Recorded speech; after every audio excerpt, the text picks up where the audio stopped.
مولانا طارق جمیل صاحب جس طرح میڈیکل کی تعلیم چھوڑ کر اسلام کی جانب آئے، ان کی زندگی کے انتہائی دلچسپ پہلوؤں پر نظر ڈالتے ہیں، مگر اس سے پہلے تمام ناظرین سے گزارش ہے کہ آئی وی آفیشیل سبسکرائب کر کے بیل آئیکن پریس کرنا ہرگز نہ بھولیے گا۔ مولانا طارق جمیل صاحب ایک ایسی شخصیت ہیں جنہوں نے ہمیشہ محبت کی بات کی، ہمیشہ مسلمانوں کے اتحاد کی بات کی اور فرقہ واریت سے بچنے کی ترغیب دی۔ آپ پنجاب کے ضلع خانیوال کے میاں چنو میں 1 اکتوبر 1953 میں پیدا ہوئے۔ آپ کسی عالم کے بیٹے نہیں بلکہ آپ کا تعلق زمیندار گھرانے سے ہے۔ آپ راجپوت فیملی سے تعلق رکھتے ہیں۔ مولانا طارق جمیل کے والد محترم کا خواب تھا کہ آپ میڈیکل کی تعلیم حاصل کرنے کے بعد ڈاکٹر بنے، لہٰذا مولانا طارق جمیل صاحب نے ابتدائی تعلیم ختم کرنے کے بعد لاہور کے کالج کے اندر MBBS میں ایڈمیشن لیا۔ سب سے دلچسپ بات یہ ہے کہ آپ اس عمر میں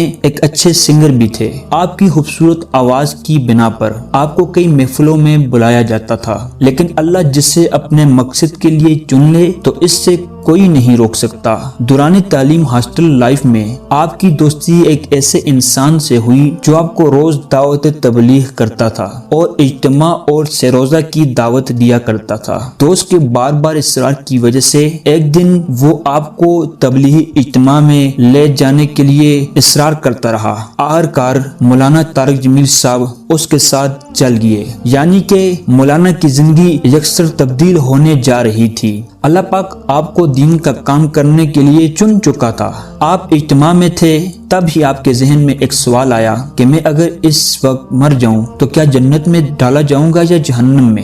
بس یہی سوال تھا۔ 3 دن اجتماع کے بجائے 4 مہینے تبلیغ میں لگانے کے لیے تیار ہو گئے۔ اتنا لمبا عرصہ تبلیغ میں رہنے کے بعد آپ نے فیصلہ کیا کہ دنیاوی تعلیم کے بجائے اب محنت دینی تعلیم پر کی جائے، لہٰذا آپ نے میڈیکل کی تعلیم چھوڑ دی، دین اسلام کی تعلیم کی طرف نکل پڑے۔ دینی تعلیم کے لیے آپ نے رائیونڈ کے نامور مدرسے جامعہ عربیہ میں داخلہ لیا، جہاں آپ نے قرآن اور احادیث کا علم حاصل کیا۔ مولانا کا دلکش انداز گفتگو لوگوں کے دلوں پر گر کر گیا۔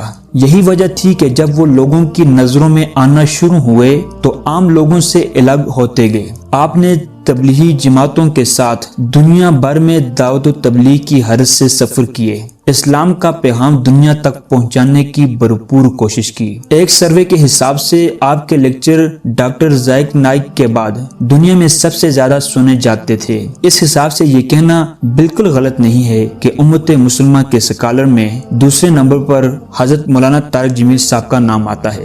مولانا طارق جمیل صاحب کی شہرت کی سب سے بڑی وجہ جو تھی کہ آپ نے کبھی فرقہ واریت کو ہوا نہیں دی، بلکہ ہمیشہ امت کو جوڑنے کی بات کی، ہمیشہ فرقہ واریت کے خلاف رہے۔ اللہ نے آپ کو ایسا دلکش انداز گفتگو دیا ہے کہ اس کا اثر فلمی دنیا سے لے کر کھیلوں کے میدان تک گیا۔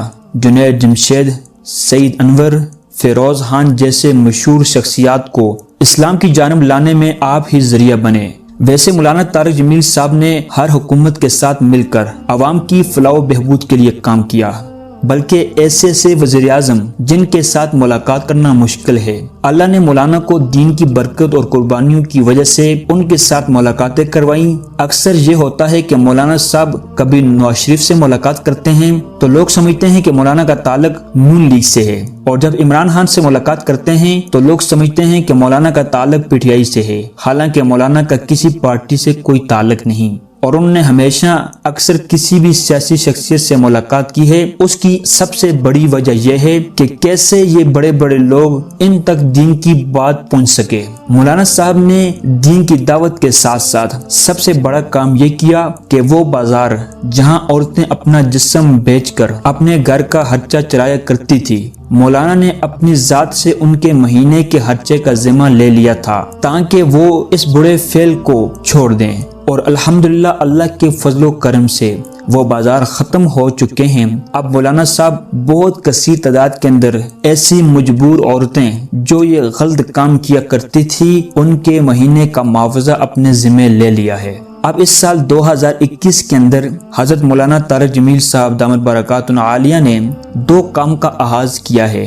ایک انہوں نے غریب اور یتیم اور بیواؤں کے لیے فاؤنڈیشن کا آغاز کیا ہے، جس کے اندر وہ غریبوں کو مہینے کا خرچہ ان کو راشن وغیرہ تقسیم کرتے ہیں۔ اور اس کے ساتھ مولانا طارق جمیل صاحب نے 2021 کے اندر MTJ نام سے برانڈ لانچ کیا اور پورے ملک کے 4 بڑے شہروں کے اندر MTJ نام سے ان کے برانڈ کا افتتاح ہو چکا ہے۔ آج کل مولانا طارق جمیل صاحب دامت برکاتہ عالیہ آدھے سر کے درد کے اندر مبتلا ہیں، اور آج کل جب بھی وہ بیان کرتے ہیں، بیان کے اندر بالکل ظاہر ہو رہا ہوتا ہے کہ ان کے سر کے اندر شدید درد ہے۔ اب ہماری اللہ سے یہ دعا ہے کہ اللہ تبارک و تعالی مولانا طارق جمیل صاحب دامت برکاتہ عالیہ کو جلد از جلد صحت کاملہ عطا فرمائیں، اور اللہ تبارک و تعالی حضرت مولانا طارق جمیل صاحب کا سایہ امت کے سروں پر تا دیر تک قائم دائم رکھے۔